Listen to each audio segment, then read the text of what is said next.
This week on Chuckload of Comics, we're talking about this book right here, Phoenix Resurrection. Woohoo! She's coming back! Again! So stick around. This is going to be a really fun book to talk about, kind of a difficult book to talk about, but it's really good. So stick around. This is going to be tons of fun. This is Chuckload of Comics.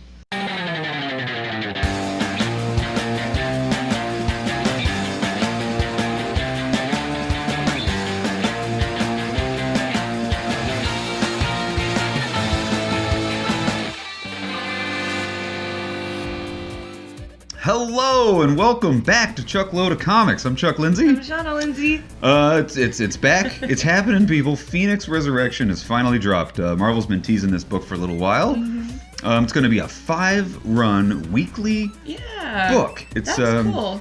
That is cool. I just think it's neat because you get excited about your poll every week, and I think it's cool that you're going to see a new book every week. Every single week. It's going to be 5 books leading up to the big resurrection of Jean Grey Phoenix. It's also going to mark the end of the current Jean Grey run.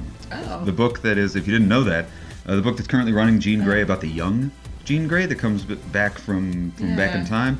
When this book ends, so will the Jean Grey run that people love, and people are kind of bummed out about that because that's a really cool run. Yeah. If you're reading the X-Men Blue and the X-Men Gold, the Jean Grey book is kind of a spin-off of that. So sadly, that book's going to end, but this book just came out this week. It's really, really cool. Phoenix Resurrection. Yeah. Well, I'm sure if that book's ending, they're going to take off with the Jean Grey being back. I mean, I don't know. I hope so. I guess so. So this is a tough book to review because what you've probably seen online, it is a bit of a weird book, but it's a really good book. Yeah. I really, really liked it. Me too. If you're a fan of comic books, you know, there's 2 truths in comic books. Truth number 1 is that with great power comes great responsibility, and truth number 2 is that Jean Grey is going to die. She dies a lot. She's currently been dead since 2003. Wow. If you hadn't noticed, she hasn't been in the comics. She died in New X-Men 150, I think, was the issue that she croaked. Xavier actually killed her, if I'm getting that correctly. He was trying to, stop Magneto and stop the Phoenix, and in doing so, he gave Jean a fatal stroke or something like that. So he accidentally killed Jean. I hope I'm getting that right. If I'm not, leaving it down in the comments. Let me know. Hey, Chuck, you're an idiot. You totally missed the point of that episode. The point we know we got right is she died. She first died back in the 70s in the Dark Phoenix saga, this book right here. She croaked a couple times in the Dark Phoenix saga. She died after coming back and saving the shuttle full of the X-Men. They crashed into the water, and Jean supposedly died, and the Phoenix rose out of the water. And then later on, she turned into the Dark Phoenix, and she killed herself. She sacrificed herself after killing millions and millions of people. It was really bad stuff that she did. Bad Jean. So she's died a lot. She's currently been dead since 2003, so jeez. She's finally coming back in the comics, and Marvel's been teasing this book for quite a while. It's a really cool book, so we're gonna attempt to review it for you. I know we've been talking about this for the past 5 minutes, so let's just dive right into Phoenix Resurrection.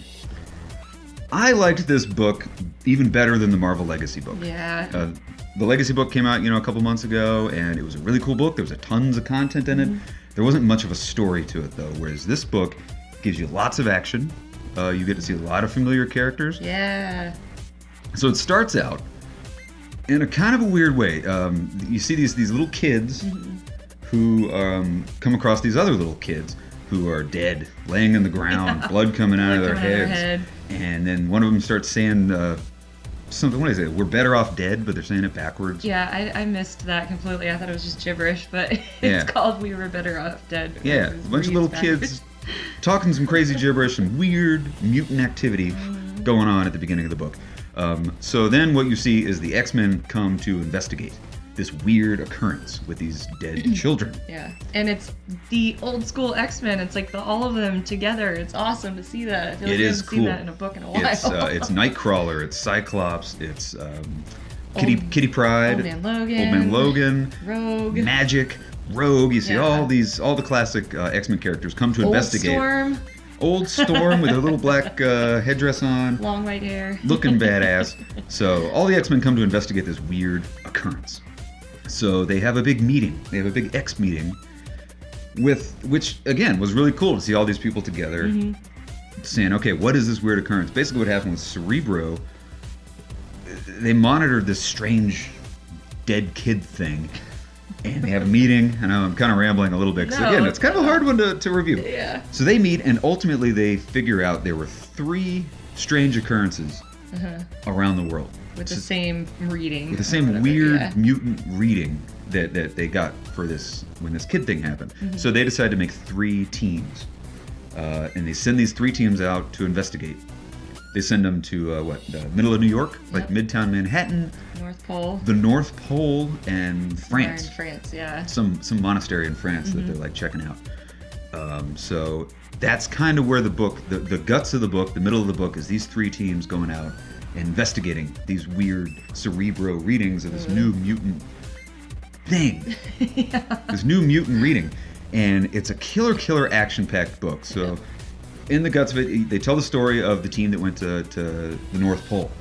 The team that goes to the North Pole, it's Logan, it's Sabretooth, it's, I think, Magic, or no, maybe she was with another group.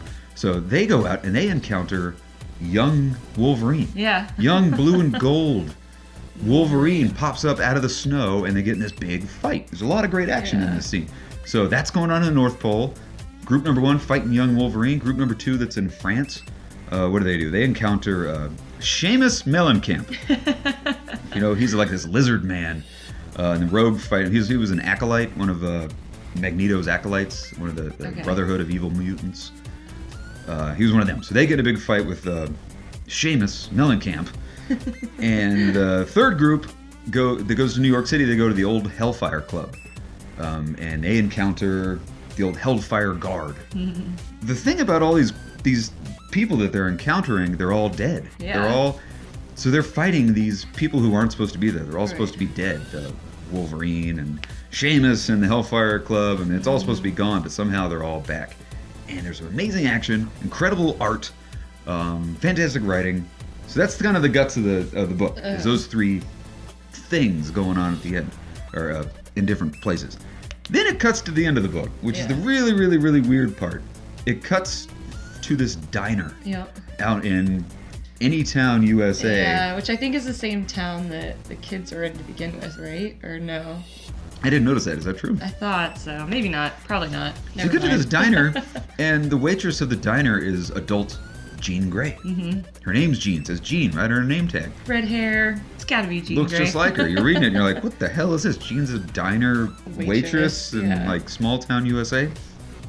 Her and another one of the waitresses, they go outside. They look up in the sky, and there's this big fiery bird thing in front of the sun. Hello, it's the Phoenix in front of the sun. So they're like, oh, that's weird. So they go back inside the restaurant, and they're like, oh, dude, we just saw this really weird thing. I don't know what it is. They cut to one of the customers, and it's Banshee, who we haven't seen in forever. Another old school X-Men character is sitting at the diner. It's like a weird Twilight Zone ending. This strange thing. Cassidy is, his name, Banshee. Anyway, and then it cuts back to Jean goes home and like meets with her parents or brother or somebody, and there's a knock on the door. And she answers the door, and it's Cyclops, like in his X-Men gear, like picking her up for a date. And you're like, what the hell? This is so strange. It's like a weird Twilight Zone. She knows who it is. She's like, Scott, what are you doing here? Or something like that at the end. It's just really It's odd. It's odd. It's weird, but it's really good. It's not bad weird. It's good weird. Right. Strange. It's like good Legion strange. weird, like TV show Legion. It's like Legion episode 1 weird. Maybe not quite that weird, but it's pretty freaking weird. But it's good. It's really good. It's going to be a 5-issue run that runs weekly. So go out and get Phoenix Resurrection #1. Yeah. Pick it up. I think you're really going to dig it. And it's going to have obviously major implications in the Marvel and X-Men universe. Absolutely, especially if they're stopping the current run of Jean Grey. So yeah. So long story short, Jean Grey Phoenix is coming back. What does that mean? Who knows? Not sure. But go to your comic book, every single comic book shop, every single week for the next 5 weeks and pick up an issue of Phoenix Yeah. Resurrection. Heck yeah. It's got this really cool cover, too, that we can't show you because it's messing up the camera. It's got the badass holographic cover, which is always fun to look at. Yeah. So that's about all I got about Phoenix Resurrection. Sean, anything else in the book kind of pop out at you? No, any just imagery curious that about those kids. The fact that they're starting off with those teenagers that are just bleeding from the head. It's really weird. And what does We Were Better Off Dead mean? Yeah. Because they also show when the X-Men came in to investigate, what's her name? Magic. Jean's Kitty Pryde. daughter. Oh, yeah, Rachel. Rachel. They show her, and she says that same thing when she starts getting woozy, and she says the same thing backwards. The better off dead, but she says it backwards, so it's affecting her somehow. Yeah. So it's like, well, what the heck is weird going stuff on? happening in Phoenix Resurrection, but weird good. So I think you're going to like it. For a little bit of backstory, go down and pick up a dollar issue of the Dark Phoenix saga. You can go down and get this for $1. It's a classic book. You can pick up for $1. Read it. Get yourself a little bit of backstory on like how Jean died the first time. And it's good backstory reading right there. The Dark Phoenix saga.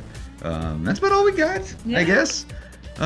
Thanks for watching our review of Phoenix Resurrection issue number 1. Let us know what you think. Let us know what you think. It was great. If you read it, but great. and you're still watching this show, leave us a little comment down at the bottom in the comment section. Let us know what you thought about Phoenix Resurrection number 1.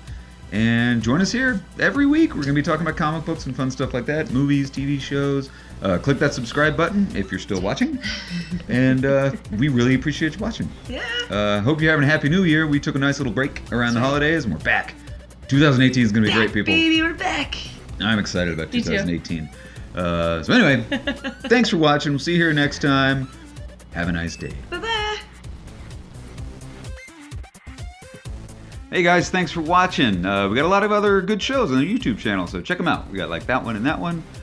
Lots of good stuff. Thanks for watching. Hit the subscribe button for more episodes every single week. See you later.